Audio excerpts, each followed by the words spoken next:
Once upon a time, in a land far, far away in the east, lived a carpenter named Ali Baba. He lived a poor life with his wife. Ali Baba would go into the forest with his donkey to cut wood, and then sell these woods in town to earn his living. One day he went into the forest to cut wood. Suddenly he realized a group of horsemen coming towards him, and they did not look friendly. They must be thieves. I must head at once. Ali Baba hid his donkey behind the bushes, and he climbed up a tree. The men came and stopped right under the tree. Ali Baba counted exactly 40 of them.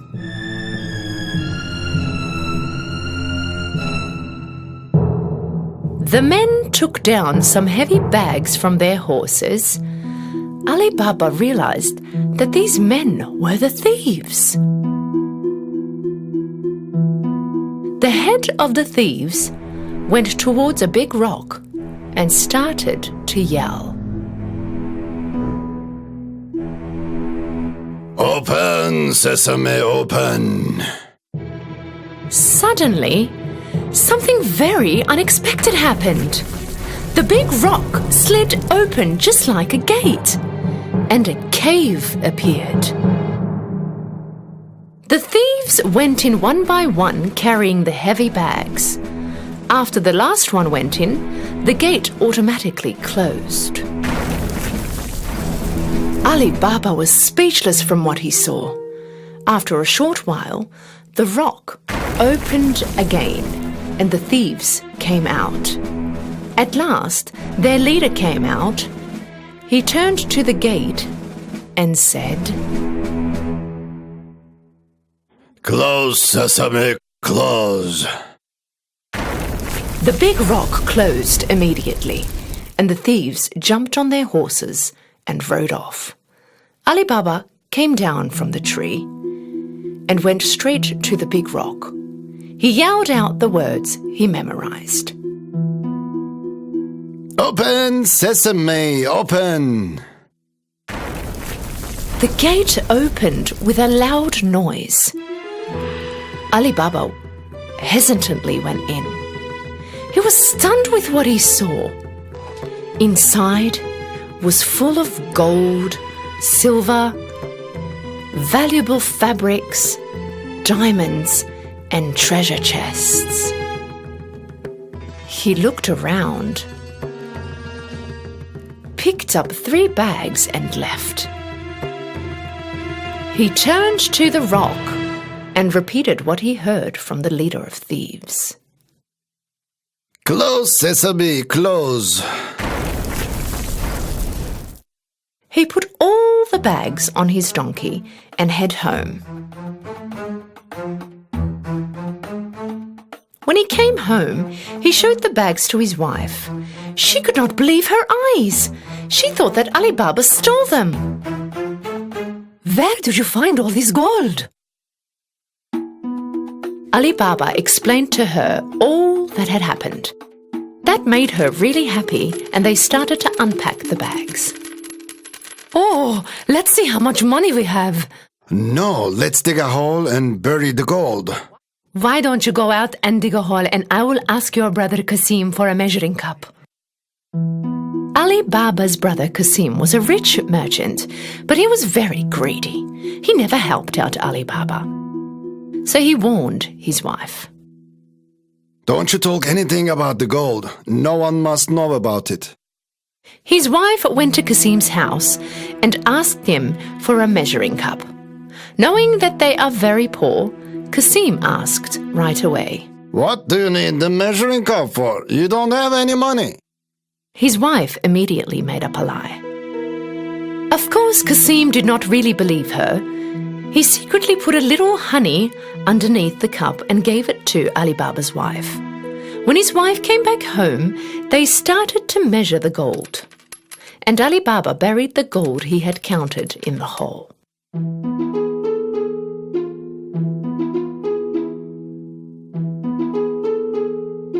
After they buried all the gold, his wife brought the measuring cup back. But she did not realize the gold that was stuck underneath the cup. When Kasim got the cup, he looked directly underneath. When he saw the gold, he was shocked.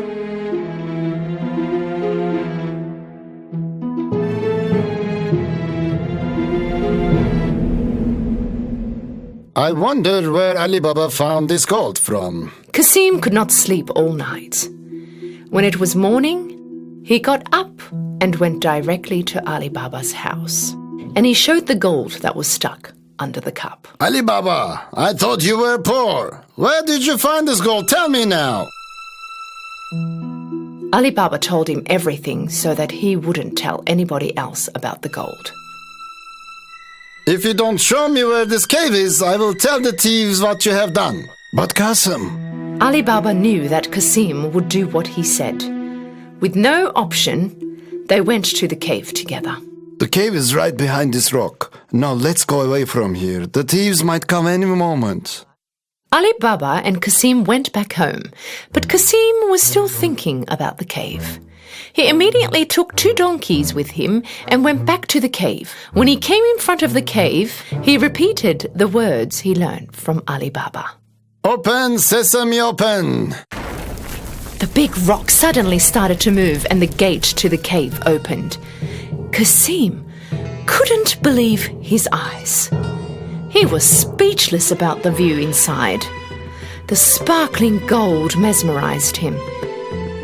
In a hurry, he started to fill the bags that he brought with as much as gold as he could.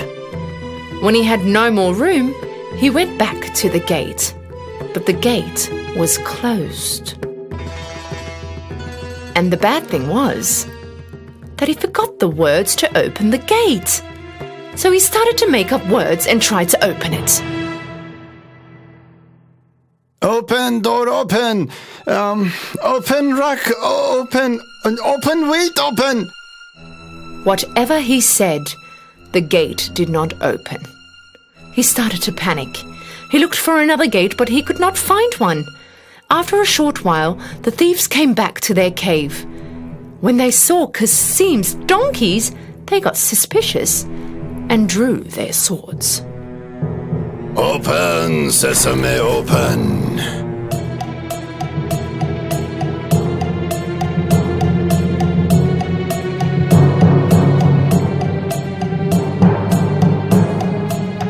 When the gate opened, the thieves caught Kasim right away and punished him right there and then. So this was the thief stealing our gold.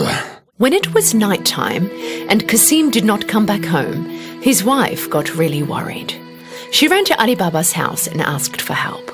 Ali Baba was also worried about what had happened to Kasim. So she went to the cave and saw the donkey standing right in front of the gates.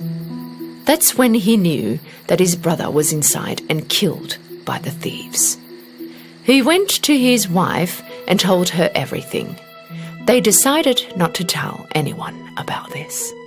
After a while, Ali Baba and his wife started to live in Kasim's house. They started to run his business and helped it grow into a bigger business. They got wealthier and wealthier. During this time, the leader of the thieves realized that the gold in the cave was decreasing every day. So he ordered one of the thieves to see if anything suspicious was happening. Go into town and have a look around for someone who recently got rich and started to spend a lot of money. When the thief was walking around the marketplace, he saw Ali Baba shopping with gold in his hands. So he followed him home. When Ali Baba went in the house, the thief marked his door. When it got dark, Kasim's wife went out to put fresh water for the animals, and when she did, she saw the markings on the door. She realized that it wasn't for a good cause. So she took a bucket of paint and marked all the doors in the neighborhood. Soon it was morning, and the 40 thieves came to find Ali Baba's house. When they saw that all the doors were marked the same, They had no choice to go back. But their leader was determined to find him. He disguised himself and started to walk around the marketplace. He finally found Ali Baba and followed him home. Knocked on the door, Ali Baba answered. I came from a long way. I brought jugs full of olive oil. I heard that you are the richest merchant in the area. Maybe you would like to buy them. Ali Baba invited the leader thief home for dinner that night, thinking that he also was a merchant. The thief carried 40 jugs of olive oil to Ali Baba's house, and Ali Baba made his servants prepare a nice dinner table. Ali Baba wanted to host him that night in his home. Of course, he accepted the offer. When Ali Baba and the thieves were dining at the table, Qasim's wise wife went to look into the olive oil jugs. Suddenly, she heard some noises. Should we get out? No, it's not time yet. When she found out that there were thieves inside the jugs instead of olive oil, she knew that this was a setup. She immediately went to the kitchen and boiled some oil. Then she came back and poured the boiling oil in each and every one of the jugs. Of course, the thieves silently got fried.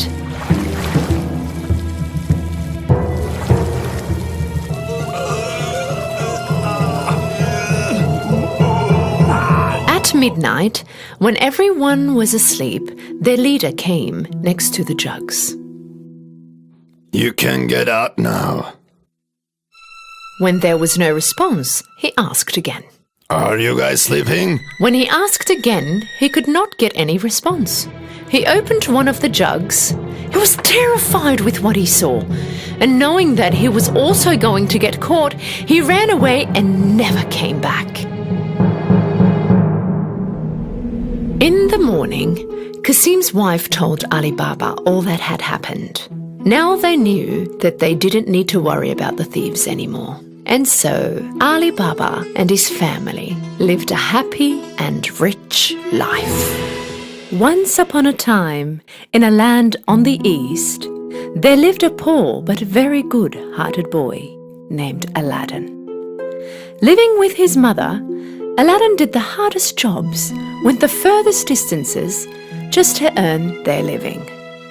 One day, he was going far away to get some bananas to sell in the market. Suddenly, he came across a well-dressed man with a beard and a dark look.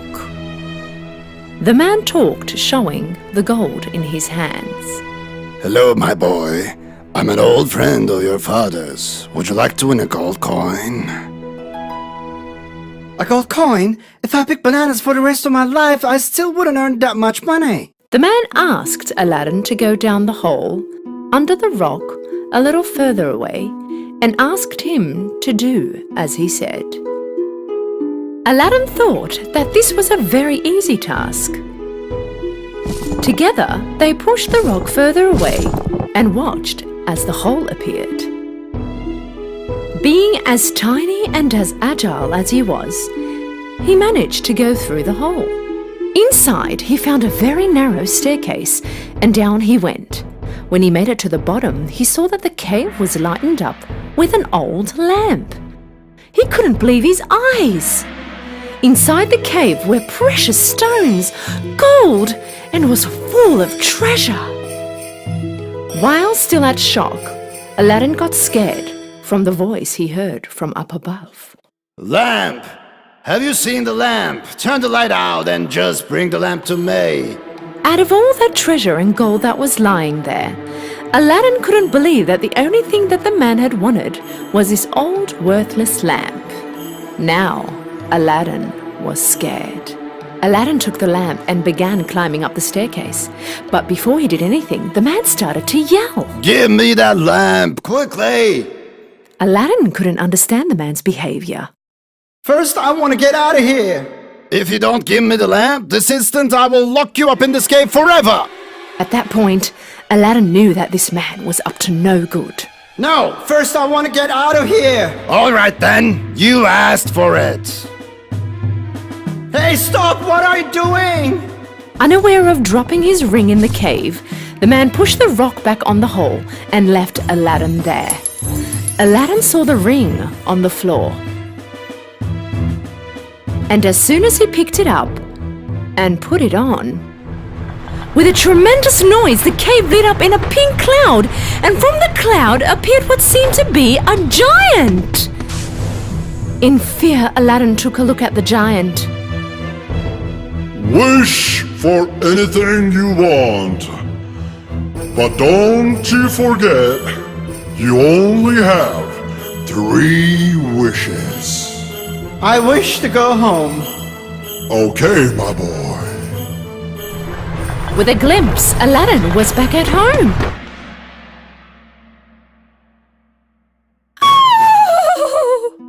Seeing her son appearing from nowhere, Aladdin's mum began to scream.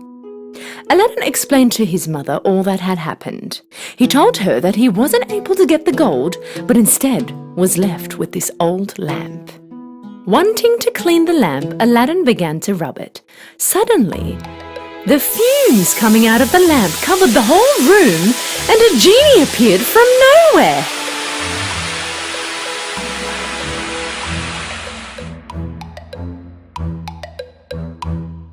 Woohoo! Wow, man, I've been trapped in this lamp for hundreds of years, and you saved me! Well, wish for anything you want. Stunned and frozen, Aladdin and his mother kept staring at the genie. The genie repeated what he said. Wish for anything you want. Well, in that case, prepare us a table full of delicious food and drinks. All of a sudden, a feast table appeared in the middle of the room with all kinds of food, fruits, and sweets. From that day on, thanks to the magic lamp, anything Aladdin and his mother wished for came true. They were living a rich and happy life.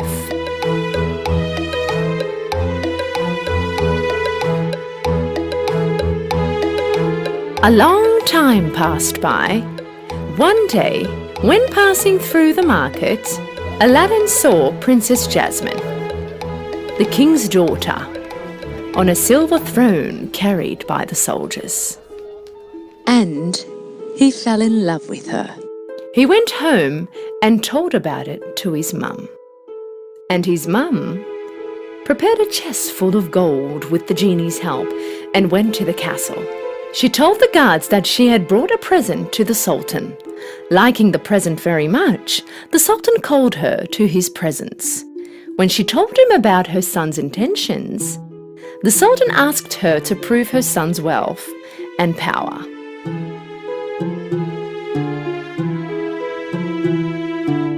If your son wants to marry my daughter, tell him to send me 40 slaves, each carrying a chest full of precious stones, and they should be followed by 40 soldiers to protect them.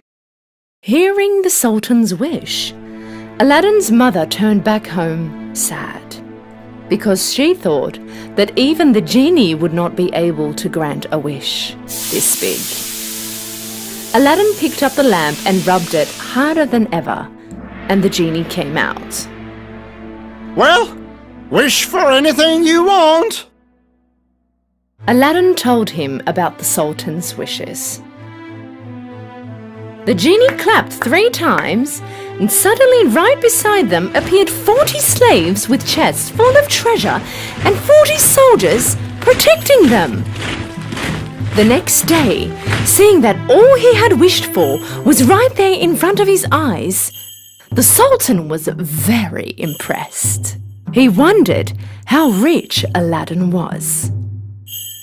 I want my daughter to live in a big and fancy castle. That is the only way I will let my daughter marry you. Aladdin told the Sultan's wish to the genie. Genie granted his wish right away. Aladdin could not believe his eyes A gorgeous, fancy castle was standing right next to their home. He couldn't believe his eyes. Sultan thought that he could not find a richer husband than Aladdin. Aladdin and Princess Jasmine had a huge wedding that went on for 3 days. Everybody heard about Aladdin's luck and wealth, but Aladdin and his mother did not say anything about the genie to Jasmine. One day, a salesman came next to Aladdin's castle.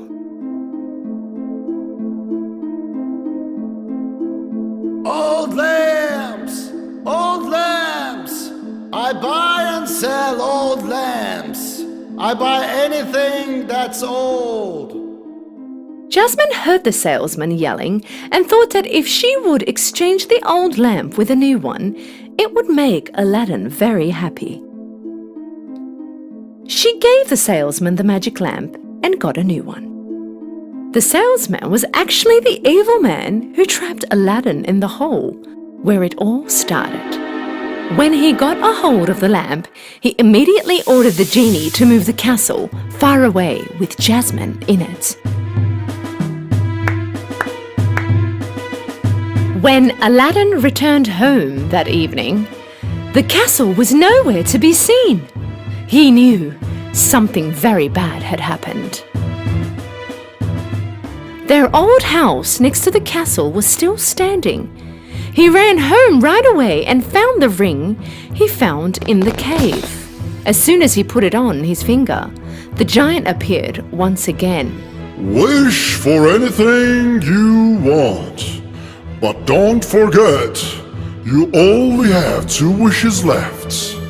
Take me next to Jasmine right away. As soon as he finished his talking, he found himself in the castle. He hid immediately. His wife Jasmine was serving the evil man.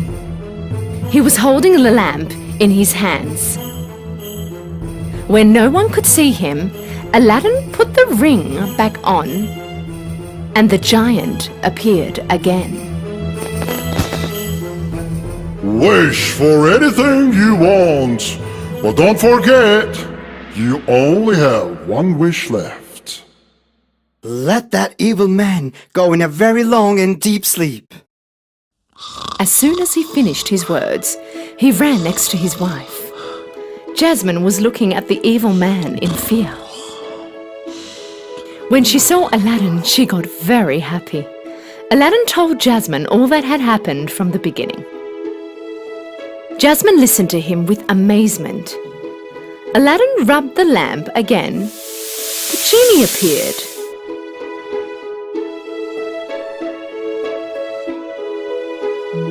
Well, wish for anything you want. Send this evil man so far away that he can never ever find us again. The sleeping man suddenly vanished. Aladdin asked the genie to carry the castle to its old spot. Take us and the castle home. The castle flew in the sky and landed back where it was before. With the castle back in its old place, Aladdin was finally next to his mother again. Aladdin, his mother, and the princess lived happily ever